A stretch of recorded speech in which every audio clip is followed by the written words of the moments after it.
મારા પ્રભુ આ ગોદમાં છે ને સાંભળે છે. એને ખોટું લાગશે ને એ મને નહીં પોસાય, તમને લાગશે તો પોસાશે. એ કે તો ઉતારી દો. કે કાંઈ વાંધો નહીં, આ રિક્ષા દેખાય ને ત્યાં ઉતરી જાઓ. ઓલા બેનને તો કાપો તો લોહી ન નીકળે. એટલે એમના વાઈફે કીધું ના એમને ઉતારાય. એમ બોલતા હતા શું રડવું આવતું હતું કે બધી અનુકૂળતા અમને પ્રભુએ આપી છે. અને મારા દીકરા દીકરી સ્કૂલ જાય છે, એણે કીધું કે અમે પપ્પાને બધી ટેલ કરશો મમ્મી, આપણે બટેકા વડા બનાવીએ, આપણે કે એ લોકોને જેમ કે પુષ્ટિ માર્ગી ભાષા નહોતી આવડતી તો એમ કે આપણે એ કે સુખડી બનાવીએ તો એ કે લાલનનું ભાવે, પછી બધું ભાવે ને. એ સાક્ષાત માનતા હતા તો અમે બધાએ ભેગા થઈ ના નક્કી કર્યું. ઓલા બેન ખીજે ઉતારી દો તો ઓલા ભાઈ કે તો ઉતરી જાઓ. ઓલા બેન કે ના ના અવંતિકા બેન તમે બેસો, આપણે ઠાકોરજીની વાત છોડી દઈએ. એ કે આ તો તમે પછી પસ્તાશો, પછી ગુરુ ઘરે મૂકવા જશો. અને જો હું કહી દઉં છું બાજુમાં રહું છું, કાંઈ પણ હોય ને તો મારા ઘરે ઠાકોરજી, કારણ કે મારા ઠાકોરજી તો દૂધ મિશ્રી હારું. એટલે આમણે કહ્યું ના ના હો તમારા ઘરે નહીં પધરાવીએ, તમને ઘરે મૂકી જાય છે. એ કે આ ખોટી તમને મેં લિંક આપી, અમને અસર થઈ. ઓલા બેનને રડવું આવે કે મારા પ્રભુને હું કામ બોલો, જે બોલો એ મને બોલો. હવે એમની શેરી આવી એટલે ઓલા ભાઈએ કીધું જય શ્રી કૃષ્ણ. એ કે જો તો મારી બેનપડી વચ્ચે ન ઉતારી, આ પુરુષો તો બધા આવા જ. ઓલા બેન આમ હાથ દબાય ઓલા ભાઈનો, કાંઈ ન બોલતા. પછી ઘરે ગયા એટલે છોકરાઓએ રાજી થઈ ગયા હતા. એટલે એ લોકોના ફાર્મ હાઉસમાં આપણી જેમ ગાયો, ઓલું દૂધ મોડું સેજ આવ્યું. એટલે બે છોકરાઓએ ગેસ ઉપર નાહી ધોઈ, અવડી નાના નાના લોયા હતા ને નવા ચોખ્ખા, એમાં દૂધ હલાવતા હતા ગાય. એ કે તું કેરીના પેડા કર અને હું કાજુના પેડા કરું. એ કે ઠાકોરજીને આપણે તો આવ્યા ને તો બે જણા રાજી થઈ ગયા, આમ કરશો કર્યો અને અંદર લીધા. ઓલા બેન જરા કે કેમ મમ્મી મોઢું આવું છે, આજ્ઞા ન આપી? એ કે આપી ઠાકોરજી. એને તો એ કે પપ્પા, અરે એના પપ્પા કે એના પપ્પાને એમ કીધું, એ કે આજ્ઞા આપી. એ કે જે તેમ કહ્યું કે આરામથી ને જે પ્રભુને તમારે થાય એ ધરાવો. એ કે કીધું ને પપ્પા. એ ક્યાં પછી ઠાકોરજીને પેડાઈ ધરાવ્યા, શ્રમભોગ ધરાવ્યો. અનુસર કરીને બેને મને ફોન તો રો મીન્સ એ કે એક વૈષ્ણવનું સેજ અમારાથી મન દુખાણું. એના વર્ગે આગી ચાલાવ મને વાત કે એલા બેન આ મન ખોખડાવે છે. મેં કીધું જુઓ, ગઈ વાત તો અમારા કાંઠિયાવાડમાં એમ કે બ્રાહ્મણ એ ન વિચારે. આપણા ઘરે પ્રભુ સખડી મને કે 500%. છોકરાઓને શનિ રવિ એટલે ઘરે હતા. એ કહેલા બા અમારા ઠાકોરજી તમારે જેમ અહીંયા બધું આરોગ છે. એ કે દર રવિવાર અમારા ઘર દાળ ઢોકળી ઈલાબા થાય ને થાય. હવે અમારા ઠાકોરજી દાળ ઢોકળી એ જે મેં હરખ જોયો ને, ઓલા બેનને મેં કીધું તું શું કામ ઢીલી થશે? એ કે એમને ગઈ. મેં કીધું અરે તારા ઠાકોરજીના રોગ હતું અને તું આજ્ઞા લઈ આવી, એમાં તું આટલી દુઃખી શું કામ થાસ? તો કે એને ખોટું લાગશે ને પછી મારી આ નહીં બન. મેં તો આપણા પ્રભુના ભોગે જો ઊન કે મન કી વે જાન મેરે, આપણે બોલવાનું, આપણે જય શ્રી કૃષ્ણ કરવાના. આપણા ઘરે મનોરથ હોય પહેલાં એને બોલાવવાના. પણ દુસંગમાં એ ના પાડે એટલે આપણે સખડીની આજ્ઞા નહીં લેવાનું એવું નહીં. હવે વાત કરતા હતા એ બળદેવદાસને. હવે બધાએ નક્કી કર્યું પૂજારીએ કે હવે આને રથયાત્રાની પાટું મારીને કાઢી અને આ નર્તકીને તો ગામમાં ન રહેવા દેવો. હવે રથયાત્રા આવી એટલે આ તો ધોતી ને બંડી ને તિલક ને ઉપરણો ને, કારણ કે એ કીર્તન ગાય ને પછી રથ આગળ હાલે. વર્ષોથી એ નિયમ હતો ઉડુપી ભાષામાં, ઓરિસ્સામાં. એ ભાષામાં એ કીર્તન ગાય એટલે ઠાકોરજીનો રથ આગળ હાલે. એ આવ્યો એટલે બધા કે એ નીકળ હારા કે કામ કરો. એ કે પૂછો શર્મા તો નથી, અત્યારે લખણ હારા બધા, તું સારું કરતો હતો. બોલો કે અરે મેં બહુ ખોટું કર્યું. પ્રભુને રીઝવતા હું ક્યાં દુસંગમાં પડી ગયો. અરે મારું જીવન બગડી ગયું.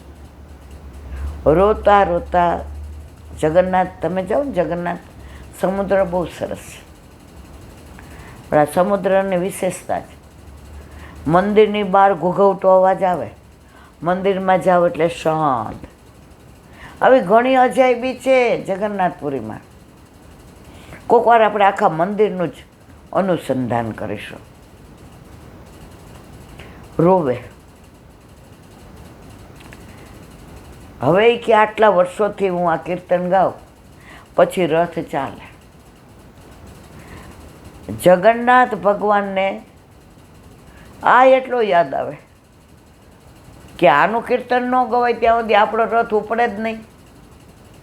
અહીંયા રથ ઉપડે નહીં. અને આણે આ વાલુકા એટલે રેતીમાં સરસ રથ કર્યો, અંદર આટલા બે ગોળા વાળીને જગન્નાથ ભગવાન, સુભદ્રાજીને, દાવ ભૈયાને મસ્ત બધું કર્યું.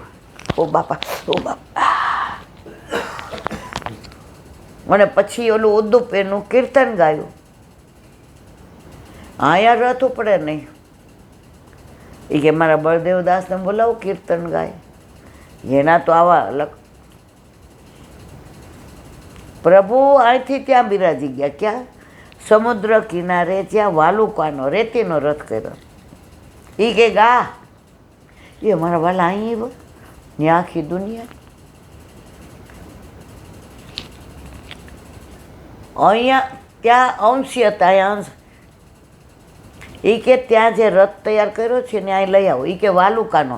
એ કે કાંઈ નહીં થાય, લઈ આવો. એ રથમાંથી અહીંયા રથમાં પધરાયો, બે એક થયા અને બળદેવદાસનો હાથ પકડીને લાવ્યા. ગા તારું કીર્તન રથ હાલે. બધાય કે ઠાકોરજી કે જો છોરું કછોરું થાય, માવતર કમાવતર ન થાય. તારાથી ભૂલ થઈ ગઈ, પણ આટલો વખતથી તે જે કીર્તનની સેવા કરસ ને ગાંડા, હું તારા ટેવાઈ ગયો છે, એટલે જા તારો આ દોષ માફ કર્યો.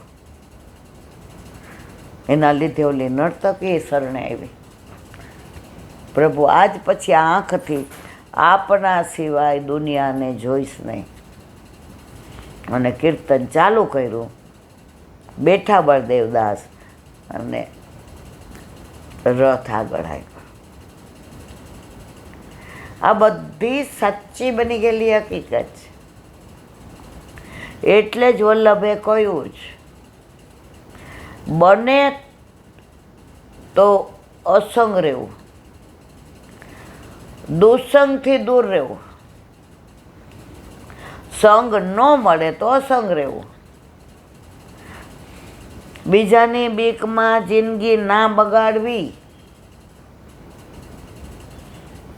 ઘણાને આપણે કહીએ કે તમે આમની હારે રહીને આગળ નથી વધતા, હવે દૂધગર ધરાવો, ફીકું.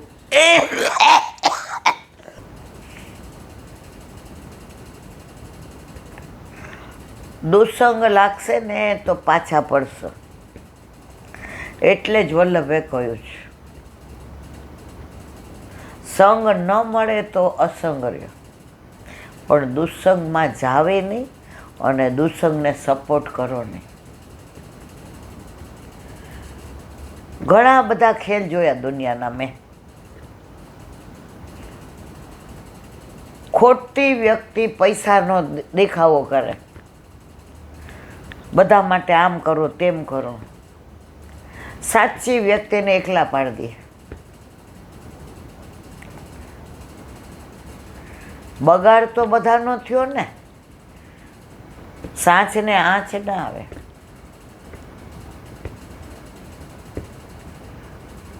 વલ્લભના સિદ્ધાંતો પ્રમાણે ન જીવાય પણ પ્રયત્ન તો થાય ને. તો આવી તો ઘણી બધી લીલાઓ અદ્ભુત. એને વિરામ આપીએ. હવે દસમ સ્કંદ.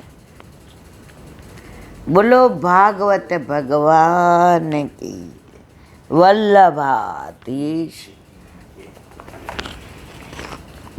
દસમ સ્કંદ લઈ એટલે 16 યાદ આવે. ગૌશાળા, કારણ કે હજી આમાં સુગંધ આવે. ગોબર, ગૌમૂત્ર, ગાયો, બછરા, ગોવાળિયાઓ, ઘાસ,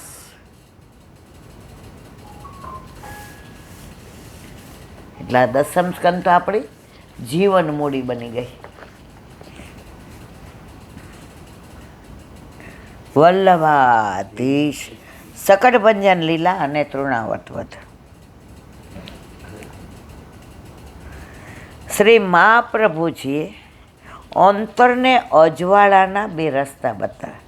સેવાયામ વા કથાયામ વા યશાશક્તિ દ્રઢા ભવેત યાવત જીવનમ તસ્ય નાતન કદાપી ઇતિ મતિર્મમ.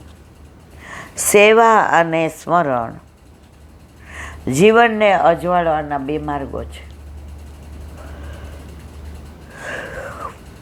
સેવા દ્વારા અહંતાનો અને સ્મરણ દ્વારા મમતાનો નાશ થાય છે. સેવા અને સ્મરણ એવા સાધન છે કે તેમના દ્વારા આપણું અંતઃકરણ વારંવાર શુદ્ધ થતું રહે. આપણું અંતઃકરણ શુદ્ધ હોય ને વળી અંદર કાંઈક એવું થાય. પણ રોજ સેવા ને રોજ સ્મરણ કરીએ. હોલમાં એક જે વચનામૃત કરતા હતા, પછી છેલ્લે કહ્યું કોઈને પ્રશ્ન હોય તો કયો. તો એક બેને સરસ પ્રશ્ન પૂછ્યો. એ કે જે રોજ અમે અપરાધ કરીએ તો ઠાકોરજી ક્ષમા કરે છે કે નહીં એની ખબર કેમ પડે? બધા રાજી થઈ ગયા કે આ મનમાં આ જ વસ્તુ હતી. જે બહુ સુંદર કહ્યું. હું ત્યાં બેઠી હતી. એ કે આજે ઈલાબેનને અરે મારે કાંઈ તો કહેવાનું થઈ ગયું.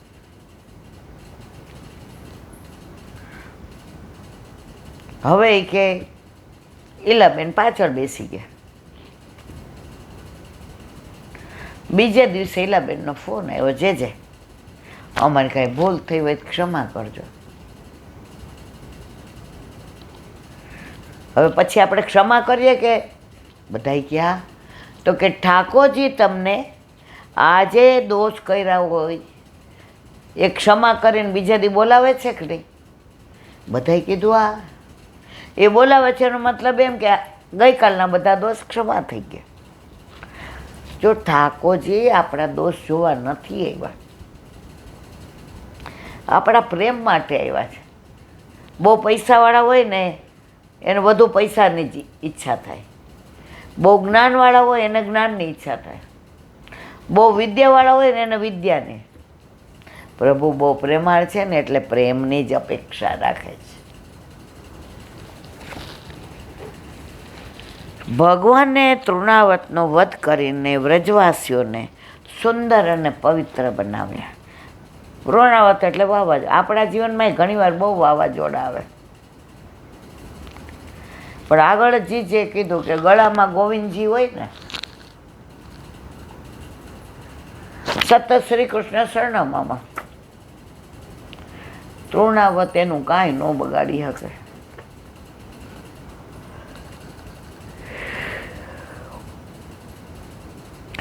જ્યારે જીવનમાં પવિત્રતા આવે છે ત્યારે ભગવાનની વિશાળતા અને વ્યાપકતાનું ભાન થાય.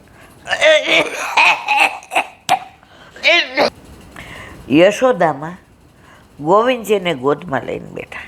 ગોવિંદજીએ વિચાર કર્યો કે માં તમને દૂધ પાતા વધારે આવડે છે કે મને દૂધ પીતા વધારે આવડે છે. તો વાત્સલ્યનું ઝરણું અને ઝરણાને પીનારો હું તારો લાલ. તારા સ્તનમાંથી દૂધ નથી નીકળતું, તેમાંથી ભક્તિનું ઝરણું નીકળે છે. ભક્તિના એ ઝરણાને પીવા હું હંમેશા લાલાયિત રહું છું. મને બીજું જળ કે દૂધ નહીં મળે તો ચાલશે, પરંતુ મને ભક્તના હૃદયના પ્રેમ ઝરણાની ભારે તરસ અને ભૂખ. તમે કેટલી સામગ્રી ધરાવો છો, પણ તમારો ભાવ કેટલો છે? 2-3 દિવાળી પહેલાં એક વૈષ્ણવનો ફોન આવ્યો. એ કે એક વૈષ્ણવ આપણે ન્યોછાવર આપી દઈને બધી અન્નકૂટની સામગ્રી તૈયાર કરી, નાની નાની ઓલી, અને એ કહે કે હળદરની ઓલી કરી જાય ને બધું. તો ઈલાબેન હું કેટલું કરાવડાવું? 50 વૈષ્ણવ. બધું મને હજી તમારી કંઈ વાત જ નથી સમજાણી મારવાલા. એ કે જો મારાથી તો 4 ફીકું અને 4 સ્વીટ બનાવી છે. હવે ઉંમર પ્રમાણે થતું નથી. 5 જાતના મગ ને નથી ઠીક તમને? 5 જાતના ભાત ને મગ ને આ બધું મનમાં મનોરથ. હવે અન્નકૂટમાં તો બધું કેટલું હોય ઈલાબેન, જાળીવાળી ને આંકડા ને ઢાળા ને પપછી ને રોટી ને પૂરી ને રોટલા ને બધું ગણાવવા માંડ્યા બિચારા. હવે મેં મારા મિસ્ટરને કીધું કે એકવાર મનોરથ હતો કે આપણે આવું અન્નકૂટ, પણ હવે મારથી એ કે પ્રભુ મોટી મગમાં ઈલાબેન કે છે ને બધી સામા. તો કે મને એક વૈષ્ણવે નંબર આપ્યો કે આમને પૂછી જો, એ આવું કોન્ટ્રાક્ટ બેઝ ઉપર કરે. તો મને કે 50 વૈષ્ણવને બોલાવું તો કેટલું? મેં કીધું ખોટું ન લગાડો તો એક વાત કરો. મને કે તમારું ખોટું લગાડ્યો. મેં પ્રભુ એવું કહે છે કે બહારનું આવું કોન્ટ્રાક્ટ બેઝવાળું બધું ધરાવો. મેં તમારા દીકરાનો જન્મદિવસ હોય તો સવારે તમે એને ગરમ ગરમ હુખડી બનાવી દો એ ગમે, કે બાજુવાળા એને ઘરેથી કરીને એ કે એવું થોડું ગમે, મારી જ ગમે. મેં કીધું મારવાલા, જે દીકરાનો સંબંધ હમણાંનો છે તો એને તમારું ગમે ને તમને એને કરી દેવું ગમે. તો પ્રભુના આવું કોન્ટ્રાક્ટ બેઝનું મને કહેલા બેન આપણે પૈસા, મેં તો પૈસાથી શું કામ કરાવું છે? તો મને કે મેં તો આટલું કર્યું છે. એમ તો એ કે સૂકો મેવો તળ્યો છે ને કાતરી તળી છે, સિંગદાણા તળ્યા, ફરફર તળી છે. એમ તો એ કેલા બેન બધું થઈને 25-30 આઈટમ. મેં તો વાલા 5 હોય ને તો એ તમે ભાવ કરો. મને કે પછી 50. મેં તો એ બધી વાત પછી તો મને કે ઓલા ફોન કરીને ના, મેં તો એ તમારો વિષય છે. મેં તો તમને મારા મનની વાત કરી કે આપણે આવું બહારનું આ બધાનો કોન્ટ્રાક્ટવાળું શું કામ? અત્યારે આપણે છોકરાઓ નાના તૃપ્તિને મારાથી થાય એટલું કરીએ. પેલા એકલી હતી તો 10-12 દી એકલી કર. ઘોઘરા ને બધું તો આકાશીમ કે મમ્મી ક્યારે કર્યું? 40-42 ના હોય ત્યારે આપણામાં જોમ હોય. અત્યારે હવે પછી એમણે અન્નકૂટનો ભાવ કર્યો.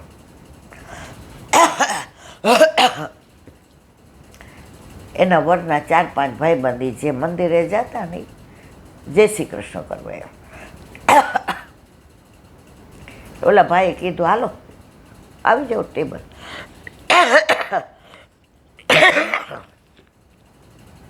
એ કે હાલ આવો આજે. એ કે અમારા ઘરે ઠાકોરજી બિરાજે પણ અમે દૂધ મિશ્રી ધરાવીએ. આ ભાભી તો એ કે હા, એટલે એ બેને કીધું આવો મારા ભાઈ આવો. બધાએ પ્રસાદ લીધો, 5-6 જણાએ જે બનાવ્યું હતું. આટલું ખૂટ્યું ને. બધાય કે ભાભી હજી તમારા હાથમાં એવું જ માધુર્ય છે. એટલે આ બેને એવું કીધું મારા હાથમાં માધુર્ય નથી, પ્રભુ આરોગ્ય ને એટલે માધુર્ય. પછી કે ભાભી થોડુંક હોય ને તો દૂનામાં દો ને, ઘરે લઈ જાય. એ કે એટલે મારા પ્રભુ આજે આરોગ્ય એટલે તમે માગીને લઈ જાઓ. તો બધાને 3-3, 4-4 દૂનામાં રેશમી કપડામાં બાંધી દીધું. એકમાં મીઠાઈ ને એકમાં ફીકું ને એકમાં મગ ભાત ને એ બધું ને એકમાં બીડા. એ 4-5 જણા લઈ ગયા. બધાનો ફોન આવ્યો, હે મધુબેન સાચું કહેજો તમે બનાવ્યું? એ કે ના, બધી ગોપીઓ આવી હતી, ઢાળા સખીન, બુંદી સખીન, ઝાડાવાળી સખીન. પછી મને એણે કીધું એ કેલાબેન સવારે તમને જરાય હારા નહોતા લઈ ગયા.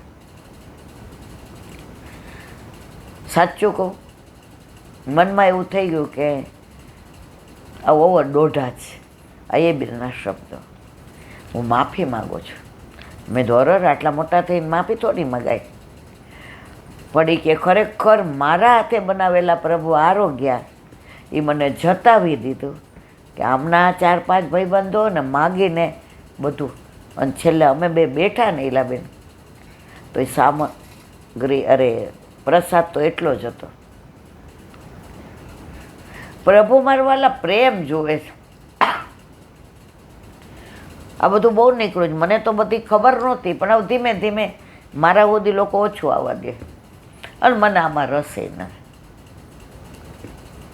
અત્યારે બધું કોન્ટ્રાક્ટ બેઝ ઉપર. પછી ક્યાંથી ફલિત થાય?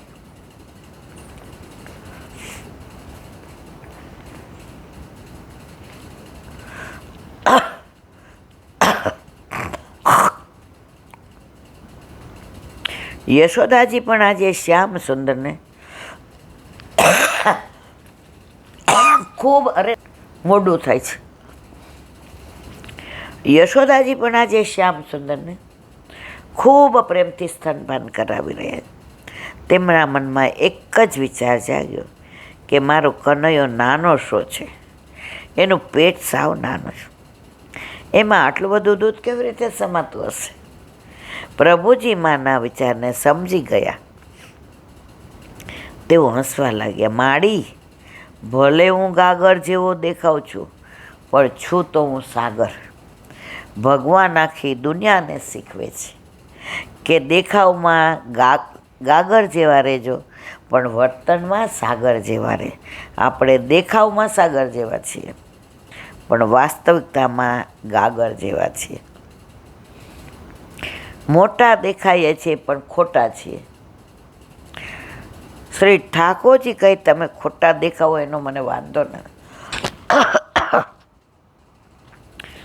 પણ મોટા રહેજો. મોટાઈના દાવો કરનાર કદી મોટો બન્યો ન. હું નાનો છું એવું કહેનારો જ હંમેશા મોટો બન્યો છે. માના મનમાં વિચાર આવ્યો, મોહન તું આટલું બધું દૂધ કેવી રીતે પીતો હોઈશ? મોહનજીએ કહ્યું, માં મારી ગાગરમાં ભરેલો સાગર તમારે જોવો જ. શ્રી શ્યામ સુંદરલાલે બગાસું ખાધું. ભગવાનના મુખમાં માતાને 3 લોકના દર્શન થયા. પ્રભુ કહે છે, માં જોયું મારામાં કેટલું બધું સમાયેલું જ. તને લાગે છે કે તારો નાનકડો બાળક છું, પરંતુ હું તો 3 લોક મારી અંદર લઈને બેઠો છું. બોલો વલ્લભાથી.